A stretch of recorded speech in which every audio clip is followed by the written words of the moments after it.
মুসলিমদের মধ্যে একটা জাতি, একটা গোত্র আজকের বিশ্ব নবী দিবস পালন করছে। জানেন তো নবী দিবস যাকে বলে, নবী দিবস পালন করছে।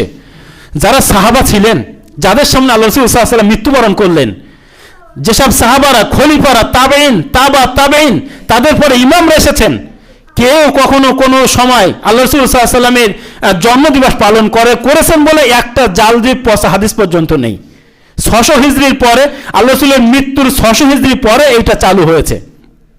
তাহলে রাসূলুল্লাহ সাল্লাল্লাহু আলাইহি ওয়াসাল্লামের যখন কোনো জন্মদিবস, মৃত্যু দিবস পালন করা যায় না, আমি আপনি মুসলিম হয়ে যদি খ্রিস্টানদের কোনো কিছু পালন করি, আমার আপনার পরিণাম হিসেবে আল্লাহ রাসূল সাল্লাল্লাহু আলাইহি ওয়াসাল্লাম বলছেন, যে ব্যক্তি অন্য কোনো জাতির সাদৃশ্য অবলম্বন করবে, সেই ব্যক্তির হাসর হবে তার মানে সেই জাতির সাথে। আপনি আলামতের কথা বলা হয়েছে কিয়ামতের আগে, তার মধ্যে 13 নম্বর বলা হয়েছে, তোমরা দেখবে এরপরে কিয়ামত আসার আগে মানুষ গায়িকা এবং বাদ্যযন্ত্রের দিকে বেশি বেশি চলে যাবে।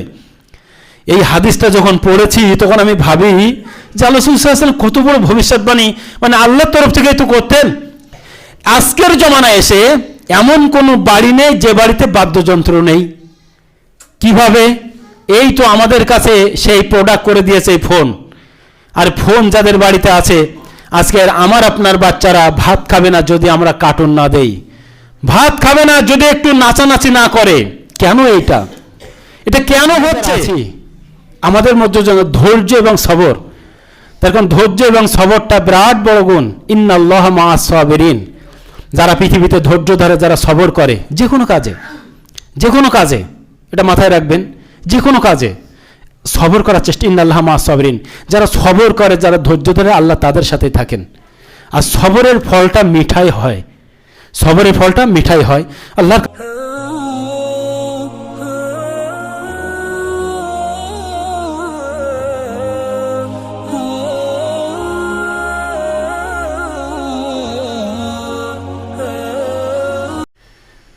শ্রদ্ধেয় সম্মানিত গ্রামবাসীবৃন্দ, সমস্ত প্রশংসা সেই মহান রব্বুল আলামিনের, যে মহান রব্বুল আলামিন আজকে আমাদেরকে জুম্মার মসজিদে নিয়ে এসেছেন, যেখানে পবিত্র কোরআন এবং সহিহ হাদিসের আলোচনা হয়। যে জায়গাটাকে বলা হয়েছে পৃথিবীর মধ্যে সবচেয়ে ভালো জায়গা, সবচেয়ে উত্তম জায়গা।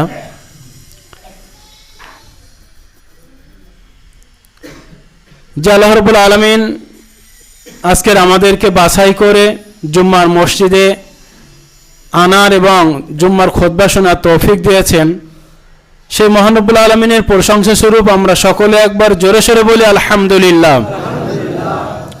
তারপরে পরে নবীদের সেরা নবী, সারা বিশ্বের নবী, সেই বিশ্ববিখ্যাত মনীষী, যিনি আমাদের জন্য অক্লান্ত পরিশ্রম করেছিলেন,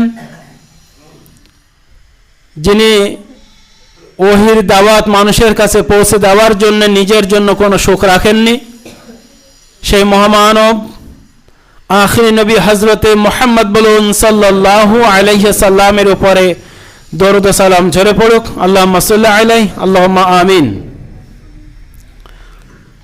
দেখেন, আমি আপনাদের সম্মুখে পবিত্র কোরআনের সূরা লোকমানের 6 নম্বর আয়াতের কিছু অংশ পড়েছি, তিরমিজির হাদিসের একটা অংশ পড়েছি, আর মুসলিম শরীফের হাদিসের কিছুটা পড়েছি। ইনশাআল্লাহ তাআলা এগুলোকে সামনে রেখে, বর্তমান সময়কে সামনে রেখে কিছু আলোচনা করব। ওমা তৌফিকি ইল্লা বিল্লাহ। আজকে চলছে আপনার 29শে ডিসেম্বর, আমরা পার করেছি 25শে ডিসেম্বর, সামনে আসছে 7ই জানুয়ারি, সামনে আসছে 1লা জানুয়ারি। এ বিষয় নিয়ে দু এক কথা আলোচনা করব ইনশাআল্লাহ। দেখেন, প্রথমে যদি মানে সময়কে নিয়ে বলা হয়, বর্তমান যে সময়টা চলছে শীতকাল, শীতকালটা আমরা যদি ভালো কাজে ব্যয় করি, মুমিনদের জন্য শীতকালটা খুব মানে অত্যন্ত গুরুত্বপূর্ণ সময়। কেন? শীতকালে রাত হয় বড়। আমরা যদি এশার নামাজ পড়ে ভাত খাওয়া দাওয়া করে শুয়ে যাই, আপনার 8টা 9টায় যদি ঘুমিয়ে পড়ি, আজান হচ্ছে ফজরের 5টা, 5 আর 3 8 ঘন্টা রাত। তো 8 ঘন্টা সাধারণত যাদের 40 ঊর্ধ্বে বয়স তাদের 8 ঘন্টা ঘুম একটানা হয় বলে আমার মনে হয় না। 6 ঘন্টা ঘুম হলে তারপরে এমনিতে বলে ঘুম ভেঙে যায়, রাত কাটে না, বিভিন্ন রকম সমস্যা। তো আল্লাহ আমাদের জন্য শীতকালটা কেন বললাম, যাদের 6 ঘন্টা ঘুমিয়ে হয়ে যায়, 9টায় ঘুমিয়ে পড়লে 3টায় ঘুমালে তাদের ঘুম পুষিয়ে যায়, কমপ্লিট হয়ে যায়, এদের জন্য বলা হয়েছে রাত্রে এটা ইবাদত করার জন্যে। ঠিক ফজরে আজানের আগে উঠে যদি আমরা আধা ঘন্টা আগে উঠে যদি তাহাজ্জুদের নামাজ পড়ি, আল্লাহর ইবাদত করি, বন্দেগী করি, কোরআন মাজিদ তেলাওয়াত করি, এটা একটা অত্যন্ত গুরুত্বপূর্ণ সময় শীতকালটা মুমিনদের জন্যে। তাহলে রাতটা যেমন মুমিনদের জন্য উত্তম, দিনটাও তেমন উত্তম। কেমন উত্তম? দিন জানি আমরা শীতকালের দিন অনেকটা ছোট হয়, এদিকে 5টা আবার এদিকে 5টায় সন্ধ্যা হয়ে যাচ্ছে, 12 ঘন্টা। আবার এদিকে শীতকাল, গরমকালে সিয়াম রাখতে গেলে সবচেয়ে যেটা কষ্ট সেটা খিদের চেয়ে বেশি কষ্ট আছে পানির পিপাসা। তো শীতকালে রোজা থাকলে পানির পিপাসাও লাগবে না এবং সময়টাও কম, মাত্র 12 ঘন্টা। গরমকালে আমরা যে সময় চৈত্র বৈশাখ মাসে সিয়াম থেকেছি 15 ঘন্টা 16 ঘন্টা পর্যন্ত সিয়াম। শীতকালে যদি কেউ নফল সিয়াম রাখে তার জন্য এটা বিরাট একটা সুবিধার জায়গা, মাত্র 12 ঘন্টা বিনা পানির পিপাসায় একটা সিয়াম হয়ে যাবে। তাহলে মুমিনদের জন্য শীতকালটা বিরাট একটা জিনিস। যদি সে মুমিন হয়, আল্লাহর কাছে যদি কিছু নেকি ইবাদত বন্দেগী যদি জোগাড় করতে চায়, এক জায়গায় করতে চায়, তাদের জন্য শীতকালটা বিরাট একটা অফারের জায়গা। এখন সেই শীতকালটা অফারের জায়গাটা যদি আমরা অন্য কাজে ব্যয় করি,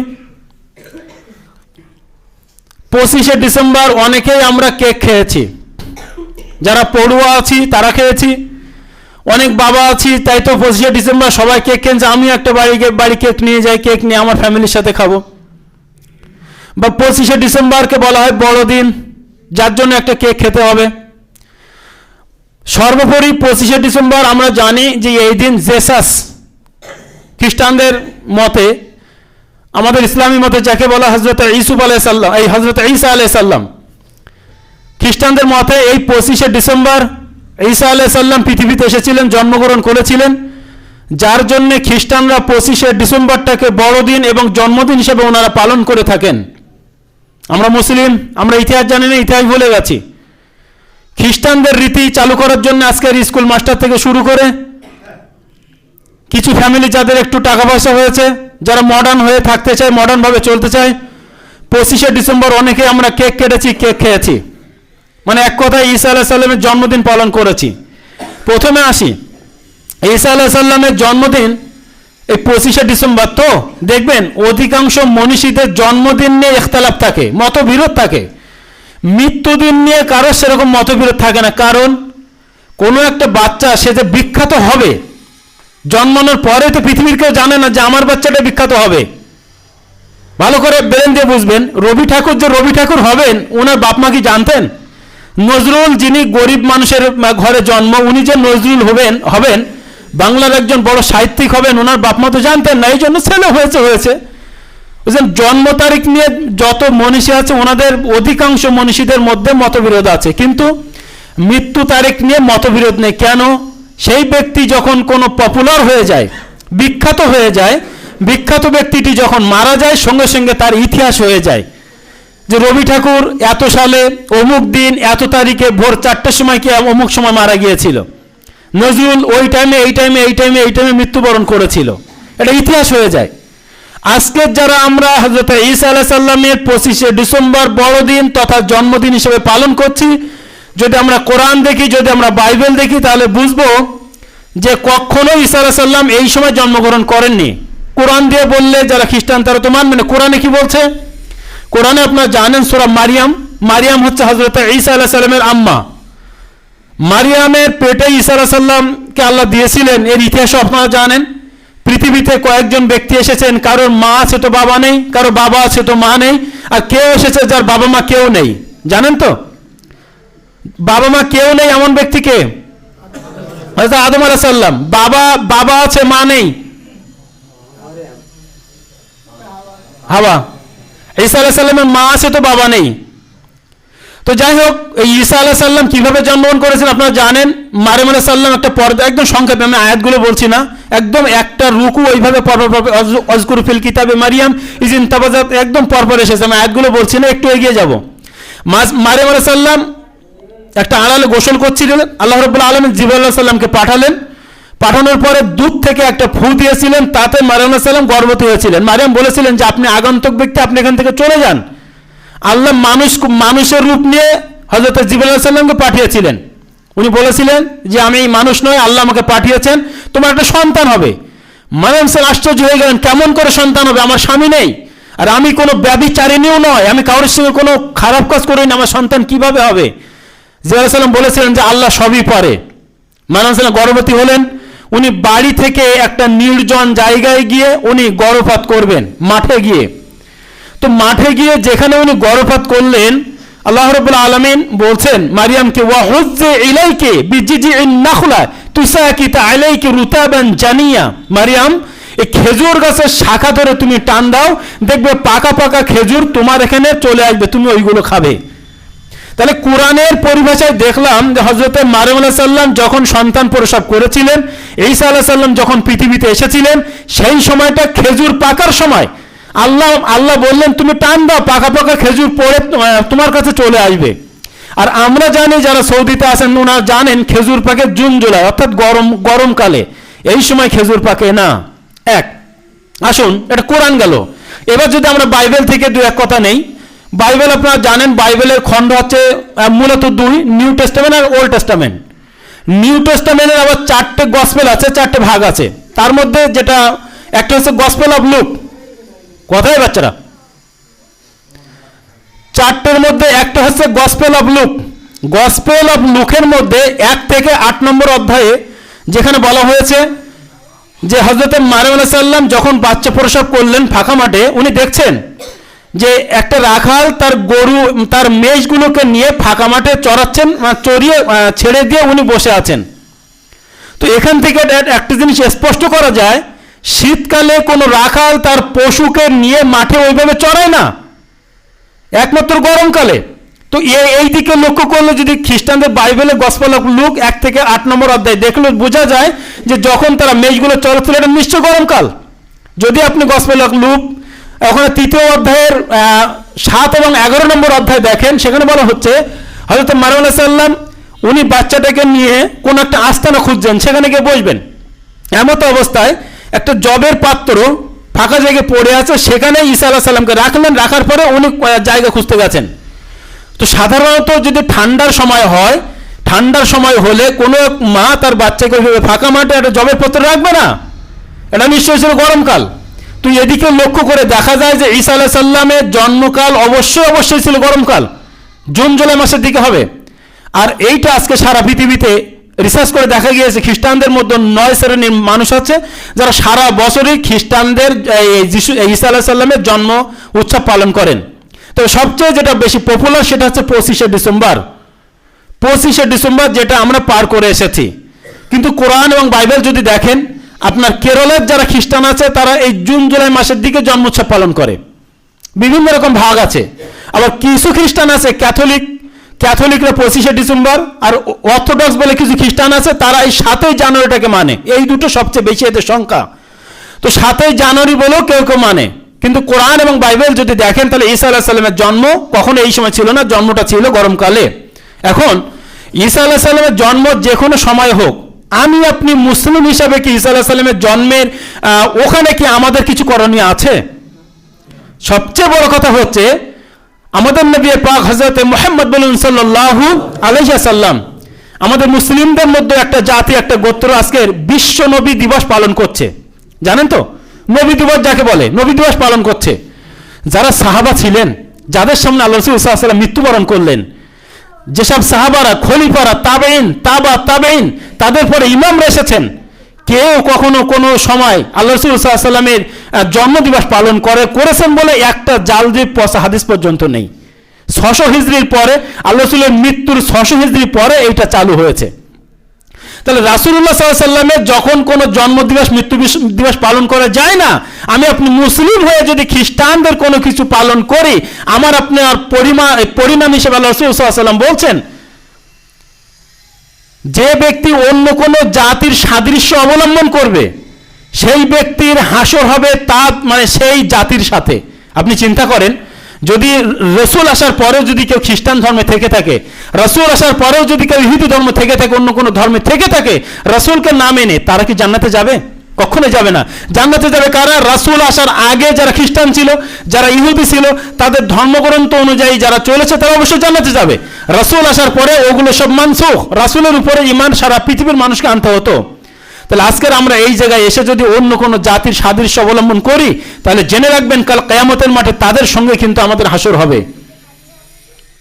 একটা বিষয়। দ্বিতীয় বিষয়, আলহামদুলিল্লাহ সুম্মা আলহামদুলিল্লাহ, আমি আমাদের পশ্চিম পাড়া নিয়ে এটা গর্ব করাই যায়। প্রথমে সে যেভাবে দেখেছিলাম যে জানুয়ারি মাস পড়লে বিরাট গান বাজনার একটা হিড়িক লেগে যেত, আলহামদুলিল্লাহ সেটা আমরা বন্ধ করতে পেরেছি এবং আমাদের যারা যুবকরা আছে তারা ওই দিক থেকে খুব ভালো যে তারা এগুলো আর করে না। আমি এবারে বলবো, জানুয়ারি মাস আসছে, এক শ্রেণীর মানুষ এই নিয়ে বিরাট কালও দেখেছেন যে কিছু কি বলবো জাহেল বলি, তারা ওই এমনভাবে গাড়িতে আওয়াজটা করে আপনার ওই ডিজের, কোনো ওই হার্টের পেশেন্টওয়ালা পাশে থাকলে এমনিতে সে হার্ট অ্যাটাক করে মারা যাবে। ওর ডুক ডুক করে যে আওয়াজটা হয় মনে হচ্ছে না বুকে একে ওইভাবে চাপাটি মারছে, বাড়ি মারছে, ওরা ওইভাবে একদম মানে শুরু করে দেয়। 31 ফার্স্ট নাইট, যেটা হচ্ছে 31 তারিখ আপনার রবিবার পড়ছে, 29, হ্যাঁ রবিবার পড়ছে। রবিবারের দিন আমি কলকাতায় যখন ছিলাম দেখেছি, রবিবারের দিন রাত্রে 11টা বেজে 59 মিনিট 59 সেকেন্ড যেই বারে চলে যায়, লক্ষ লক্ষ টাকা ওখানে খরচ করা, বাজি দিয়ে বিভিন্ন রকম জিনিস দিয়ে নাকি 31 ফার্স্ট নাইট আমরা 2024 সালে পদার্পণ করলাম। আপনি যদি ভালো করে ভাবেন, একজন ইমানদার একজন মুমিন হিসেবে আপনি ভাববেন, কি ভাববেন? আপনার কাছে 1 লক্ষ টাকা ছিল, আপনার কাছে 60,000 টাকা ছিল, কোনো একটা অ্যাক্সিডেন্ট হোক, কোনো খাবার দরুন হোক, যে কোনো কারণে আপনার 40,000 টাকা খরচ হয়েছে, আপনার কাছে ব্যালেন্স থাকবে কত? 20,000। তো 20,000 টাকা যে আপনার কাছে থাকলো, এটা কি বেশি হলো না কমলো? বলেন, কমে গেল। 40,000 টাকা কমলো তো, 20,000 টাকা বেশি গেল, 60,000 টাকার মালিক ছিলেন আপনি। একইভাবে আপনার 60 বছর আয়ু আছে কি 65 বছর আয়ু আছে কি 70 বছর আয়ু আছে, তা থেকে আমরা 40 বছর আয়ু অতিক্রম করলাম, মানে আমাদের বয়সটা কমে আসছে, বয়স বাড়ছে না। আমরা মৃত্যুর দিকে আস্তে আস্তে ঢলে যাচ্ছি, ঢলে পড়ছি, আমরা মৃত্যুর দিকে এগিয়ে যাচ্ছি। তাহলে যদি আমাদের বয়স কমে যায়, মৃত্যুর দিকে ঢলে যায়, সেখানে আনন্দটা কোথা থেকে আসে? যে না আমরা 2024 পেয়েছি, 2024 পেয়েছি। একজন ভালো মানুষের জন্য উচিত ছিল 2023-এর ওই রাত্রে অন্তত বসে যে আমি একটা বছর আমার কাছ থেকে নিয়ে নেওয়া হলো, আমার কাছ থেকে একটা বছর চলে গেল। আগে চুল পাকা ছিল না, চুল পাকতে শুরু করেছে, দাড়ি পাকা ছিল না, দাড়ি পাকতে শুরু করেছে, দাঁতগুলো ভালো ছিল, নরম হাড় দিলে চিবিয়ে দিতে, এখন হাড় কেন মাংস দিলে আর গালে সয় না, দাঁত ব্যথা, খেতে পাচ্ছি না। বর্তমানে এইভাবে পেটে গরুর মাংস গেলে আর সয় না, আগে তো গরুর মাংস ওইভাবে দিলে ওইভাবে হয়ে যেত, এখন আর সয় না। তাহলে এটা ভাবতে হবে যে আগে আমার কেমন ছিল, আমি কেমন জায়গায় যাচ্ছি। আগে আমার শক্তি ছিল, দৌড়িয়ে জন্য একটা মাঠ পার করে দেবো, এখন তো মনে হয় হেঁটেও আর ওই মাঠটা পার করতে পারছি না। জীবন থেকে বয়সটাকে নিয়ে নেওয়া হচ্ছে, তা আনন্দর কিছু নয়। বিষণ্ণতা আপনি কানে হাত দিয়ে ভাবুন, একটা বছর আপনি কি করলেন, একটা বছর আপনি কি করলেন, আপনার জীবন থেকে আপনি পার করলেন, এই একটা বছর আপনি কতটা ভালো কাজ করেছেন, কতটা খারাপ কাজ করেছেন। একটা বছরের নেকি এবং পুণ্য, পাপ পুণ্যকে আপনি দুটো আলাদা করেন, এতটা পাপ করেছি এতটা পুণ্য করেছি। আপনি একটা বছরের পাপ পুণ্যটা আপনার কাছে ওজন করে দেখেন যে আপনার নেকিটা বেশি আছে তো। আজকে রাতেই ভাববেন, কালকে রাতেই ভাববেন, একটা বছরের আমল এবং খারাপ কাজটা আপনি কি করেছেন আপনিই জানেন, আপনি কি করেছেন আপনিই জানেন, আমি কি করেছি আমি জানি, আল্লাহ তো জানেন, ফেরেশতা তো জানেই, আর আমি যেটা করেছি আমি ভালো রকম জানি। আপনার পাপগুলোকে আপনি একটা সাইডে রেখে যতটা ভালো কাজ করেছেন, মানুষকে কখনো ভালো উপদেশ দিয়েছেন না শুধু পাম দিয়ে উড়িয়ে দিয়েছেন? কখনো কি ভালো উপদেশ দিয়েছেন না ভালো কথা বলেছেন? সবগুলো একটা বছরের হিসাব ভাববেন, ভেবে নেকি এবং এইগুলো এক জায়গায় করে ভাববেন যে আপনি নেকি আপনি পাবেন না গুনাহ আপনার কাছে পাবে। আপনি ঋণী না আপনি দাতা, এটা আপনি বুঝতে পারবেন। আপনার কাছে নেকি বেশি আছে না আপনার কাছে ঋণ বেশি আছে, আজকের এই গত রাতে ভাববেন যে একটা বছর কিভাবে পার করলাম, আনন্দর কিছু নেই। যুবক ছেলে যারা আছে, আমি আগেই বলেছি যে আমাদের পশ্চিম পাড়ার যুবকেরা ভালো, এরা কোনো গান বাজনা করে না, আগে যা করতে করতে এখন ভালো হয়ে গেছে, আর আমি চাইবো এটা ভালো। গান বাজনাটা ইসলাম কখনোই সাপোর্ট করেন। অমিনান নাসে মাইয়াশরি লাহুল হাদিস লিইউযিল্লান সাবিলিল্লাহি, মানে এক প্রকারের মানুষ আছে যারা মানুষদেরকে ওয়াসার কথা বলে, অশ্লীল কথা বলে, গান বাজনা করে, অজ্ঞাতভাবে তাদের অন্য অন্য মানুষকে তারা ডাকে। জানি যুবক ভাই তুমি যাবে না, তোমার একজন বন্ধু আছে সে গান ছাড়া বাঁচতে পারে না, তোমাকে বারবার করে আহ্বান করছে চলো এখানে না অন্য জায়গায় যাব, তুমি যেও না, তুমি যেও না তার সাথে, সে তোমাকে খারাপ দিকে নিয়ে যাচ্ছে, তুমি যেও না, তুমি তাকে ফিরিয়ে আনো। রাসূল আকরাম সাল্লাল্লাহু আলাইহি সাল্লাম বলছেন মৃত্যুর পরে, এই কিয়ামতের পূর্বে মানুষদের ওয়াজাহরাতিল কায়নাত ওয়াল মাআজিফ, কিয়ামতের পূর্বে অন্যতম একটা আলামত হচ্ছে মানুষদেরকে দেখবে যে বেশি বেশি গায়িকা এবং বাদ্যযন্ত্রের দিকে বেশি বেশি ঢুকে গেছে। চিন্তা করুন, আমি এইগুলো এই হাদিসগুলো যখন পড়ি তখন ভাবি যে রাসূল সাল্লাল্লাহু আলাইহি ওয়াসাল্লাম 1450 বছর আগে, 1450 বছর আগে এটা কেমন করে বলেছেন যে এরপরে তোমরা দেখবো জাহরাতিল কায়নাত ওয়াল মাআজিফ, 15টা আলামতের কথা বলা হয়েছে কিয়ামতের আগে। তার মধ্যে 13 নম্বর বলা হয়েছে তোমরা দেখবে এরপরে কিয়ামত আসার আগে মানুষ গায়িকা এবং বাদ্যযন্ত্রের দিকে বেশি বেশি চলে যাবে। এই হাদিসটা যখন পড়েছি তখন আমি ভাবি যে রাসূল সাল্লাল্লাহু আলাইহি ওয়াসাল্লাম কত বড় ভবিষ্যৎবাণী, মানে আল্লাহর তরফ থেকেই তো করতেন। আজকের জমানায় এসে এমন কোনো বাড়ি নেই যে বাড়িতে বাদ্যযন্ত্র নেই। কিভাবে? এই তো আমাদের কাছে সেই প্রোডাক্ট করে দিয়েছে ফোন, আর ফোন যাদের বাড়িতে আছে, আজকের আমার আপনার বাচ্চারা ভাত খাবে না যদি আমরা কার্টুন না দেই, ভাত খাবে না যদি একটু নাচানাচি না করে।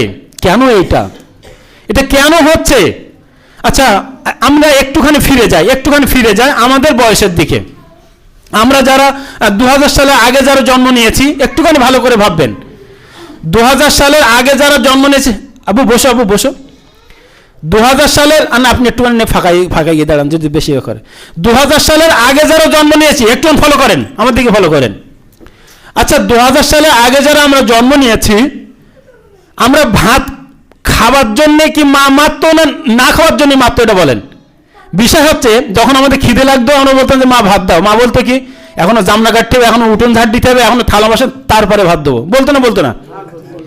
এখন বর্তমানে কি রাস্তাঘাটে চলি তো, গ্রামে তো ঘুরি না, রাস্তাঘাটে যাই এর মধ্যে দেখা হয় কি বাচ্চাটা এরকম ঘুরে ঘুরে বেড়াচ্ছে, ওর মা পেছনে থালা নিয়ে বেড়াচ্ছে, তাড়িয়ে খাওয়াচ্ছে, খাবে না মোটে, এবং এই কার্টুনটা দেখে ওরে মোটু পাতুর মারলো বললে পর ভাত এক গাল দেব পর গাদা শুরু।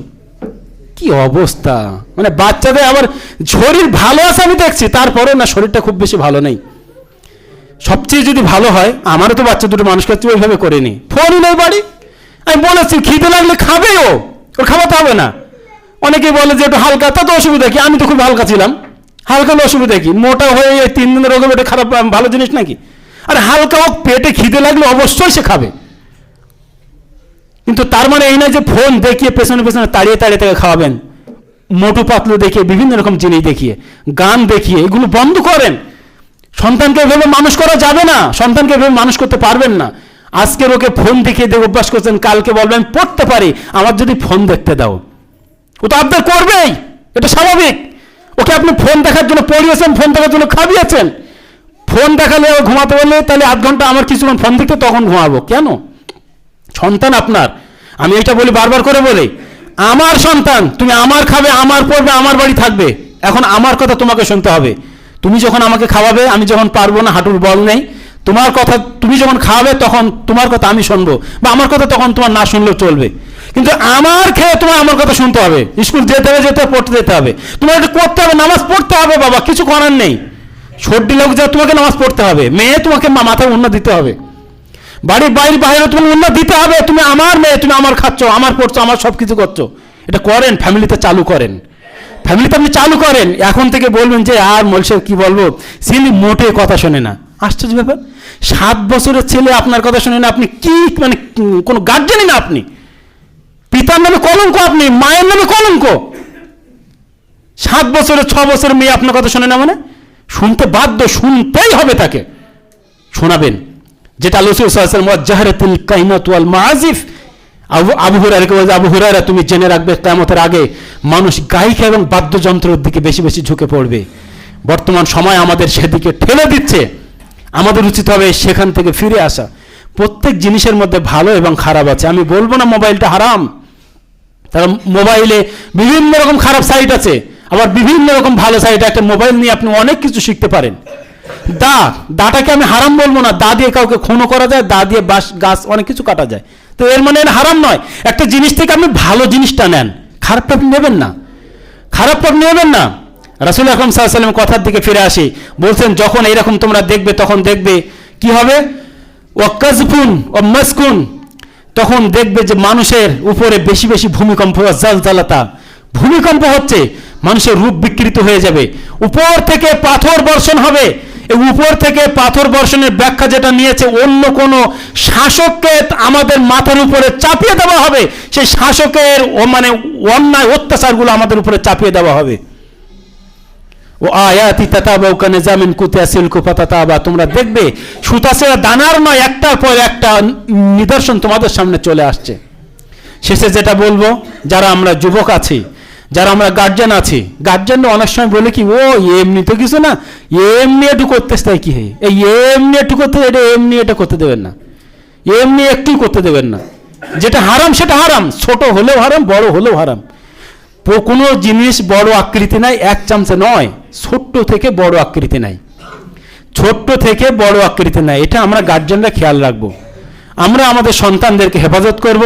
যুবক ভাই যারা আছি, অন্য বছরে যেমনভাবে থাকি, আমাদের পশ্চিম পাড়ার যে আন্ডার, এখানে যেন আন্ডারে কেন বাইরে গিয়েও হোক, যেখানে কোথাও গিয়ে যেন এটা না হয়, আল্লাহ না করুক। এরকম তো আমরা খবরে দেখি, এই যারা মাতাল পার্টি মতো, মাতাল পার্টি ছাড়া কি বলবো, এই জোরে জোরে গান, তাতে আবার ওই ধারে দাঁড়িয়ে এক হাতে জামা খুলে, শরীর তো এরম এর ইর মধ্যে আসবে তার বুক আর কোমর, এই নিয়ে এক হাতে ই ধরে সে জামা উড়নে ড্যান্স দেখলে মাথায় কাজ করবে না।